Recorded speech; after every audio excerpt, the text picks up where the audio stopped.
Todo mundo trouxe a Bíblia? Quem trouxe a Bíblia aí, levanta a mão aí.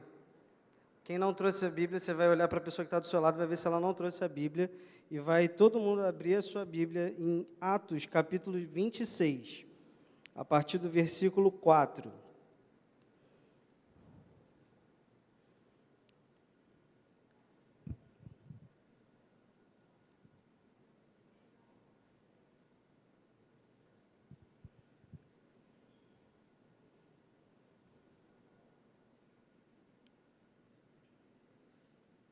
Todo mundo achou? Atos 26, a partir do versículo 4. Amém, pessoal? Caramba, vocês estão dormindo mesmo, gente. Amém ou não amém? É isso aí. Mas antes, eu vou ler para vocês Mateus 5, 14 a 16, que vai dizer o seguinte: vocês são a luz do mundo, assim brilhe a luz de vocês. Então, vamos ler todos agora a partir do versículo 4, e depois eu vou explicar para vocês. Quanto à minha vida, desde a mocidade, como decorreu desde o princípio entre o meu povo e em Jerusalém, todos os judeus a conhecem, pois, na verdade, eu era conhecido deles desde o princípio. Se assim o quiserem testemunhar, porque na condição de fariseu, vivi conforme o partido mais rigoroso da nossa religião. E agora estou sendo julgado por causa da esperança, da promessa feita por Deus aos nossos pais, a qual as nossas 12 tribos, servindo a Deus fervorosamente, noite e dia, almejam alcançar. É por causa dessa esperança, ó Rei, que eu sou acusado pelos judeus. Porque se julga incrível entre vocês que Deus ressuscite os mortos? Na verdade, eu pensava que devia fazer muitas coisas contra o nome de Jesus, o Nazareno, e foi exatamente o que fiz em Jerusalém. Havendo eu recebido a autorização dos principais sacerdotes, encerrei muitos dos santos na prisão. E quando os condenavam à morte, eu dava o meu voto contra eles. Muitas vezes eu os castiguei por todas as sinagogas, obrigando-os até a blasfemar, e demasiadamente enfurecido contra eles, eu os perseguia até em cidades estrangeiras. Com isso em mente, parti para Damasco, levando a autorização dos principais sacerdotes e por eles comissionado. Ao meio-dia, ó Rei, enquanto eu seguia pelo caminho, vi uma luz no céu, mais resplandecente que o sol, que brilhou ao redor de mim e dos que iam comigo.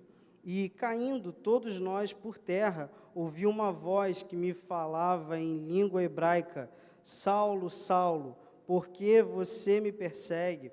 É duro para você ficar dando coices contra os aguilhões?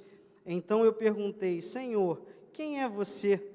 Ao que o Senhor respondeu: eu sou Jesus, a quem você persegue. Mas levante-se e fique em pé. Eu apareci a você para constituí-lo ministro e testemunha, tanto das coisas em que você me viu, como daquelas pelas quais ainda lhe aparecerei. Vou livrar você do seu próprio povo e dos gentios, para os quais eu o envio, para abrir os olhos deles e convertê-los das trevas para a luz e do poder de Satanás para Deus, a fim de que eles recebam remissão de pecados e herança entre os que não são santificados pela fé em mim. Assim, ó Rei Agripa, não fui desobediente à visão celestial. Vamos orar? Feche seus olhos, vamos orar mais uma vez. Pai, muito obrigado por estarmos juntos nesta noite. Obrigado porque o Senhor, quem está nos proporcionando este encontro aqui em nossa igreja. E eu te peço, Deus, que o Senhor fale ao coração de cada um aquilo que cada um precisa ouvir nesta noite. Que cada um esteja com o seu coração aberto para ser quebrantado e moldado por Ti, as pessoas que estão conosco à distância, que também o Senhor fale ao coração de cada uma, Senhor, e que o Teu nome seja honrado, o Teu nome seja glorificado neste lugar. Essa oração que te fazemos em nome de Jesus. Amém e amém. Bom, nossa igreja este ano está trabalhando o tema Vivendo o Verdadeiro Amor. E neste mês, já falamos sobre o viver o amor no nosso acampamento geral, que aconteceu agora essa semana no Carnaval, lá em Capungópolis.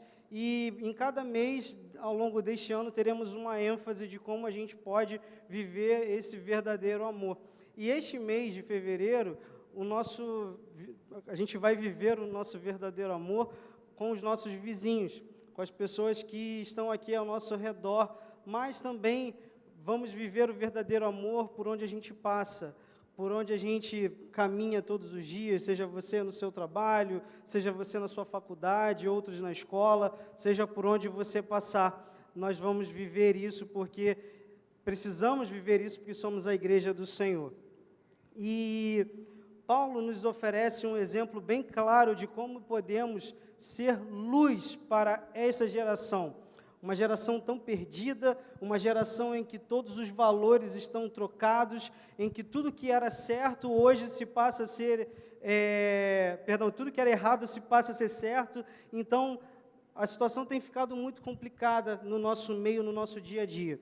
Então, hoje, olhando esse texto que Paulo nos relata aqui, e também o texto de Mateus, que eu li aqui sobre sermos luz, então a gente também vai falar como nós podemos ser luz no meio de tanta gente que precisa do amor de Jesus. Então, nesse contexto que a gente leu, Paulo está diante do rei Agripa.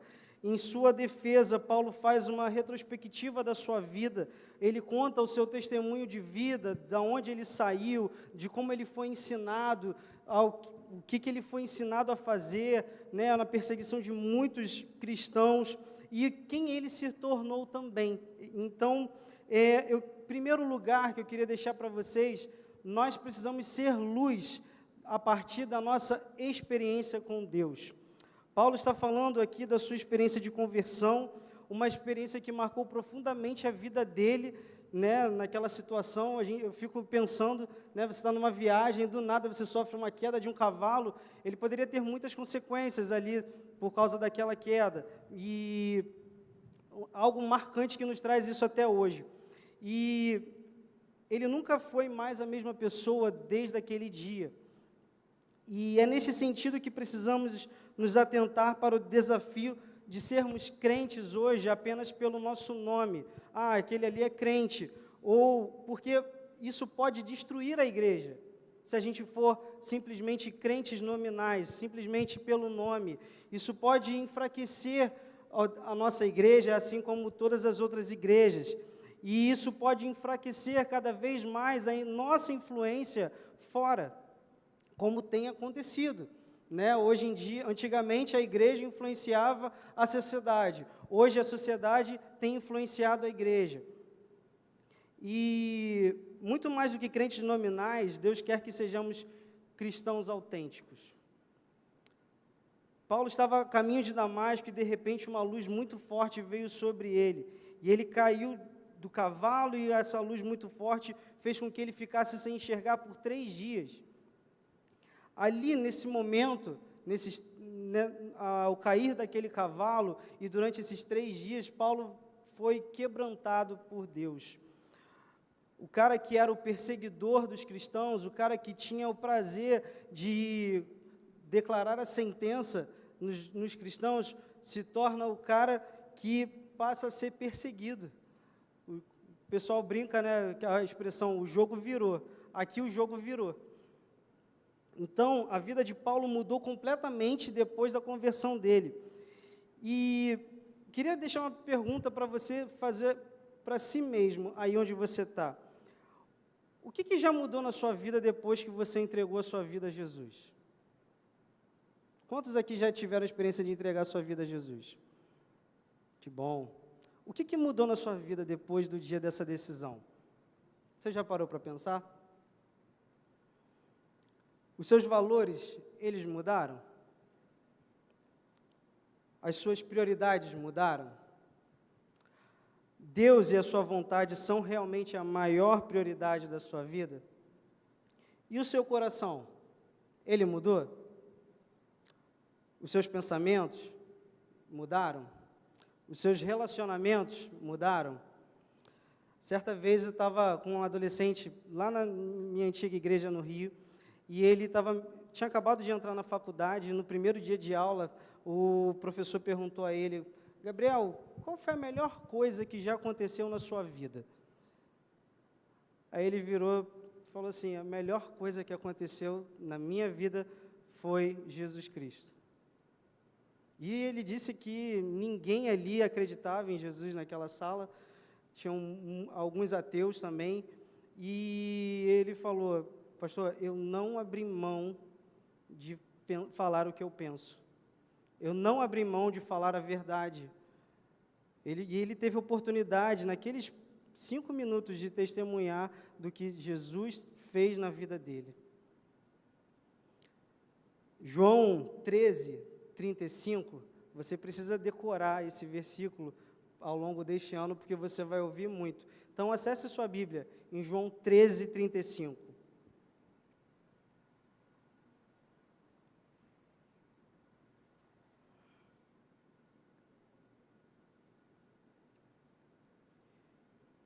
Vamos ler todos juntos? Com isso, todo mundo achou? João 13:35. Vamos lá? Com isso, todos saberão que vocês são meus discípulos, se vocês se amarem uns aos outros. Vamos de novo? Com isso, todos saberão.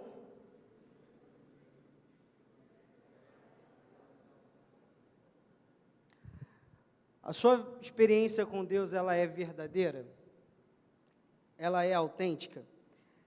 É triste a gente ver quantas pessoas que já se decidiram na igreja, já entregaram a sua vida a Jesus, muitas já foram batizadas, podem ter sido batizadas nesse batistério, têm se perdido por aí. Você já parou para pensar quantas pessoas que você conhece estão afastadas da igreja, estão afastadas do amor de Deus? Você já parou para pensar quantas pessoas que você conhece estiveram nessa semana lá no Galo da Madrugada, achando que estava tirando a maior onda? Eu creio que você conhece alguém que esteve lá. Quantas pessoas que você conhece têm vivido nas cracolândias da nossa cidade? Quantas pessoas que você conhece estão em lugares que não prestam na nossa cidade, que é o que mais tem? Quantas pessoas que um dia professaram a fé em Jesus estão perdidas, longe dos caminhos do Senhor, por falta de uma experiência com Ele, uma experiência verdadeira? Eu não sei se você já teve essa oportunidade de ter uma experiência com Deus, mas peça a Ele, Ele vai te proporcionar. Deus pode manifestar a glória dEle, a graça dEle de inúmeras formas. Então, peça a Ele, e você precisa expor essa experiência que você tem, ou terá com Ele, para as pessoas que estão ao seu redor. Como eu costumo dizer, tem muita gente que precisa ouvir do amor de Deus, e Deus quer nos usar para isso. Basta simplesmente você dizer: eis-me aqui. Segundo lugar, seja luz, servindo e testemunhando. Você está com a Bíblia aberta no versículo 16? Volta comigo lá em Atos 26, versículo 16. Jesus diz o seguinte para Paulo: eu lhe apareci para constituí-lo servo e testemunha. Eu lhe apareci para constituí-lo servo e testemunha. Quero destacar aqui a palavra servo.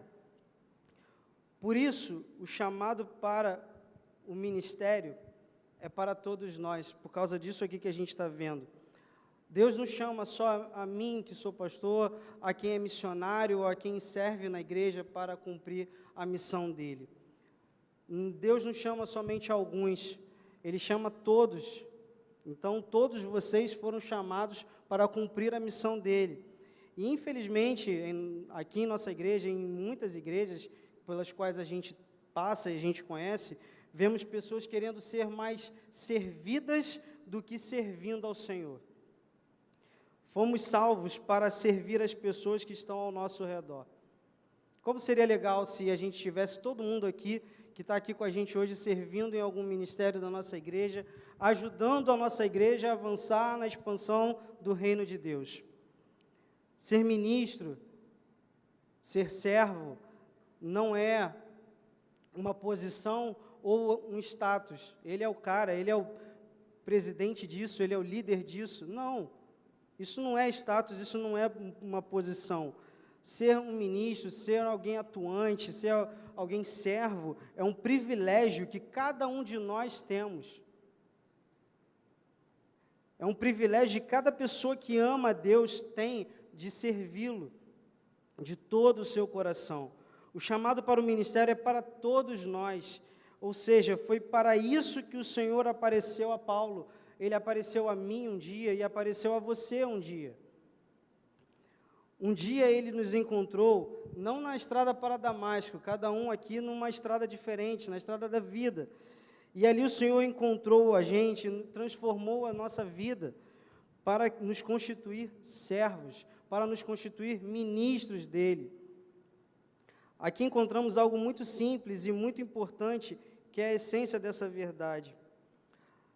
No versículo 16 que a gente leu agora, a última palavra é testemunha. Jesus disse para Paulo: eu lhe apareci para constituí-lo servo e testemunha. Em algumas versões é ministro e testemunha. Mas testemunha, você sabe o que é testemunha? Alguém aqui já casou? Quem aqui é casado? Então, quem é casado sabe que você precisa de uma testemunha para você poder casar perante a lei, perante a nossa sociedade civil. E é quem dá testemunho de algo que viu, de que ouviu ou que experimentou. Paulo, na estrada para Damasco, viu Jesus e viu que ele, de fato, estava vivo e pôde testemunhar disso por toda a sua vida perante muitas pessoas que ele teve contato, inclusive este rei, pelo qual ele conversa aqui e ele expõe o seu testemunho. O testemunho do Evangelho, a testemunha do Evangelho era uma pessoa disposta a ir até as últimas consequências para compartilhar a sua fé. Você já teve a oportunidade de compartilhar a sua fé com as pessoas que estão no seu dia a dia? Você tem medo se você vai ser colocado de escanteio, se você vai ser cancelado pelos seus amigos, pelas pessoas que você acha que são seus amigos, que na verdade não são, porque se eles te cancelarem e te colocarem de escanteio, eles nunca foram seus amigos. Você está disposto? Porque assim, eu fico pensando, a gente aqui tem a liberdade de vir à igreja, a gente tem a liberdade de orar, de pregar, de cantar, e às vezes a gente não valoriza isso. Às vezes a gente não valoriza isso. Eu fico pensando no pessoal que é jovem, no pessoal que é adolescente, que mora lá no Oriente Médio, lá na China, lá na Coreia do Norte, no Vietnã, em tantos países que você ser crente é errado, que você ser crente, você é condenado à morte, em que se você ser crente, você perde a sua cabeça. Você já parou para pensar nisso? Qual seria a nossa reação aqui se o nosso país fosse um país perseguido? Se alguém colocasse uma arma na sua cabeça e você vai negar a Jesus, o que você falaria? Por isso que muitas pessoas têm morrido, porque elas não abrem mão de testemunhar que Jesus é o Salvador delas. Elas não abrem mão de testemunhar que Jesus morreu por elas. E você, estaria disposto a dedicar a sua vida em prol da expansão do reino de Deus? Paulo, a gente sabe o que aconteceu com ele. Mas e você? Você precisa ser servo. Você precisa ser servo. Temos muitas formas de servir na nossa igreja. Temos muitos lugares na nossa igreja que precisam de ajuda, que precisam de gente para poder a gente avançar. Mas às vezes a gente não avança porque a gente não tem gente suficiente. Porque, infelizmente, a gente vive uma época de servos versus clientes. Certa vez o nosso pastor pregou aqui e ele deu um exemplo, e aquele exemplo me marcou muito. Eu vou tentar lembrar aqui para falar para vocês. Era uma igreja Isso não, é uma história, tá? E nessa igreja faltou, se eu não me engano, a pessoa que era líder do ministério com crianças dessa igreja. E aí, a mãe, era uma família, né? Os 2 filhos não tiveram com quem ficar lá no ministério com crianças. A mãe chega para o pai e fala: querido, a professora faltou. Não veio ninguém para poder ajudar o ministério com crianças. Essa é a família de clientes, tá? E o marido vira e fala para ela o quê? Querida, nós temos uma decisão muito importante a tomar. A partir da semana que vem, nós precisamos procurar uma outra igreja. Porque aqui não está dando. Desse jeito não vai rolar. Mas a família de servos é a mesma história. E o pai vira e fala: querida, nós temos uma decisão muito séria a tomar. A partir do próximo domingo, eu e você vamos para o Ministério com Crianças servir e ajudar a nossa igreja, ajudar na expansão do reino de Deus. Deus pode estar te chamando há muito tempo e você fica dando desculpinha para Deus de servi-lo, de testemunhar do amor dEle. Não perca as oportunidades que Deus te dá. A vida, nós só temos uma vida. Este culto vai acabar, semana que vem nós vamos ter um outro culto. Talvez alguns aqui não estejam outros. Nós precisamos aproveitar as oportunidades que Deus nos dá de servi-lo e de testemunhar, servi-lo com alegria, servi-lo com amor, demonstrar o amor dEle para tantas pessoas que não conhecem ainda, testemunhar do amor dEle para pessoas que não o conhecem, daquilo que Ele faz na sua vida, daquilo que Ele tem feito na sua vida, no seu trabalho, na sua família, na sua escola. Eu não sei o que você tem enfrentado, mas às vezes Deus quer usar você, a sua história, para poder alcançar muita gente. Basta você dizer: eis-me aqui, eu me coloco à disposição, eu estou pronto para ir, para fazer o que o Senhor quer da minha vida. Aproveite as oportunidades que Deus te dá de servi-lo e de testemunhar do amor dEle. Em terceiro lugar, seja luz indo ao encontro das pessoas. Versículo 17, você pode olhar que Jesus diz para Paulo: aos quais eu o envio. Paulo, antes de se converter, ele havia estudado a lei, mas ele não compreendia que seu propósito era levar o homem a Cristo. Paulo até então achava que o seu propósito era tirar as pessoas do caminho de Cristo. Paulo, depois de se converter, ele foi enviado por Deus aos gentios, aos povos não judeus, para que eles conhecessem a luz de Cristo. Paulo teve uma visão, ele ouviu o Senhor lhe mostrou uma nova expectativa de vida para ele. Novos propósitos tomaram conta do coração de Paulo, e ele teve essa visão. Nós também somente seremos luz para as pessoas, somente seremos instrumentos para os olhos de tantos que se abram para o Evangelho, quando os nossos próprios olhos também estiverem abertos para enxergar tudo que Deus quer fazer em nosso meio. Deus não te colocou aqui por acaso. Deus não colocou você no trabalho que você tem por acaso. Deus não te colocou na família que você está por acaso. Deus não te colocou na escola que você está por acaso. Deus não faz você passar pelos lugares que você tem que passar todos os dias por acaso. Tudo Deus tem um propósito. Precisamos olhar outra vez para o Senhor, precisamos contemplar aquilo que Ele planejou para nós.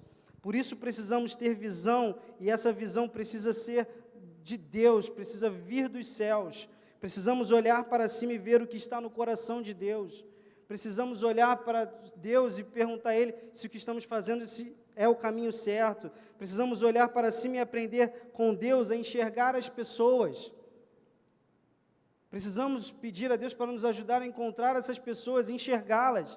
Quantas pessoas dentro da nossa própria igreja estão perdidas? Antes de sairmos pela essa porta, temos que olhar também para as pessoas que estão aqui.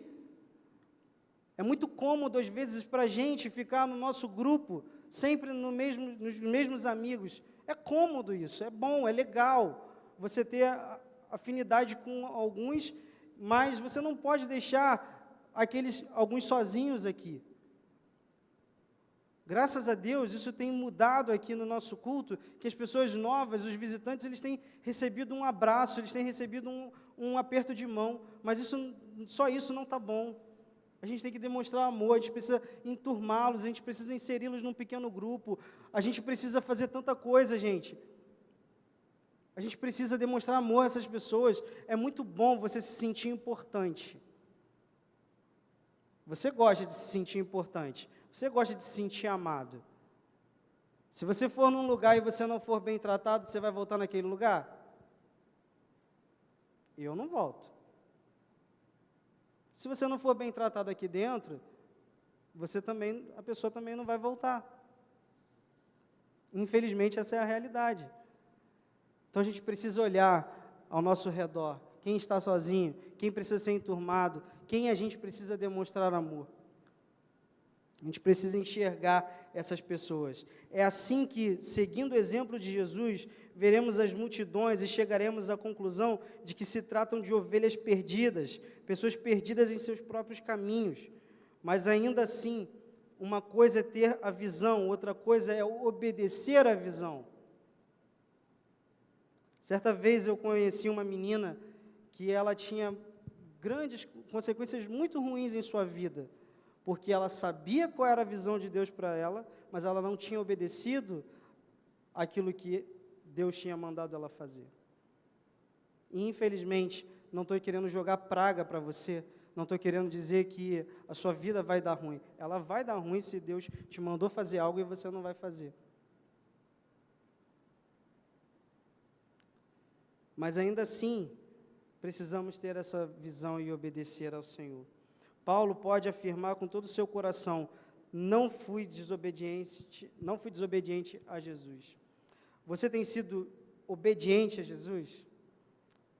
Você tem sido? Você já o obedeceu? Deus lhe mostrou o que é que Ele quer fazer na sua vida e por meio da sua vida, você ainda anda apresentando desculpas para Deus? Aproveite as oportunidades que Deus te dá. Aproveite as oportunidades que Deus te dá. Você não sabe quando você vai ter de novo. Se Deus lhe colocou em algum lugar ou lhe deu uma missão, é porque Ele quer te usar na expansão da obra dEle. Ele quer te usar na sua faculdade, na sua escola, no seu trabalho, onde você mora, no curso que você faz. Ele quer te usar dentro da igreja dEle também.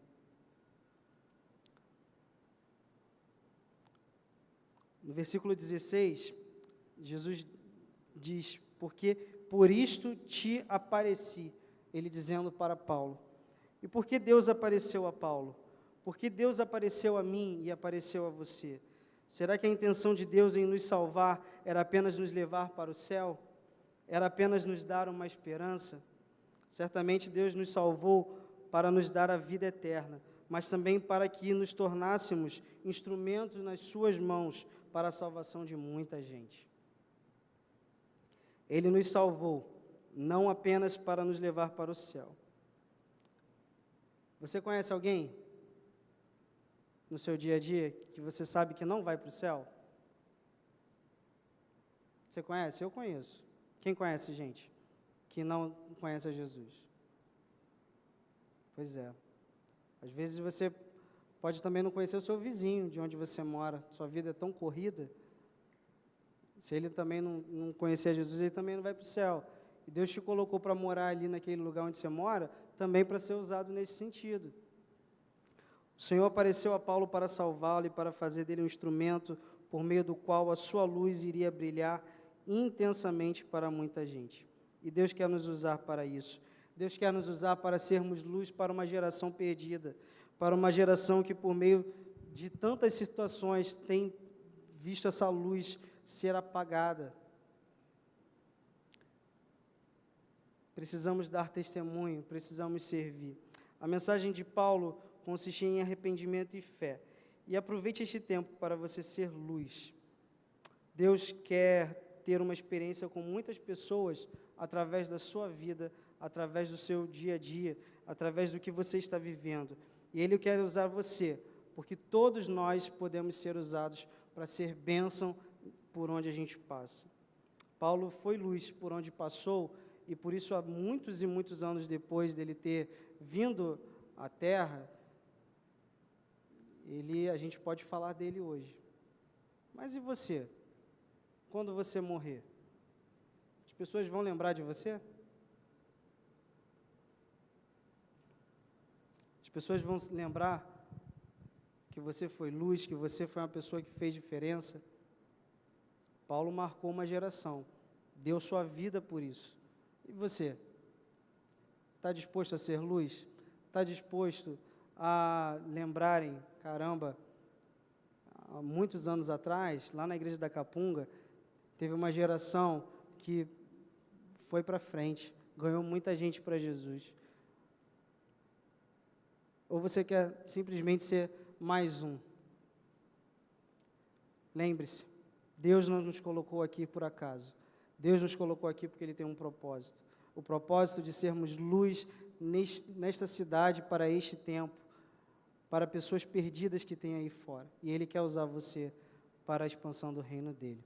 Vamos orar? Feche seus olhos. Aí onde você está. Converse com Deus nesse momento. Fale com Ele.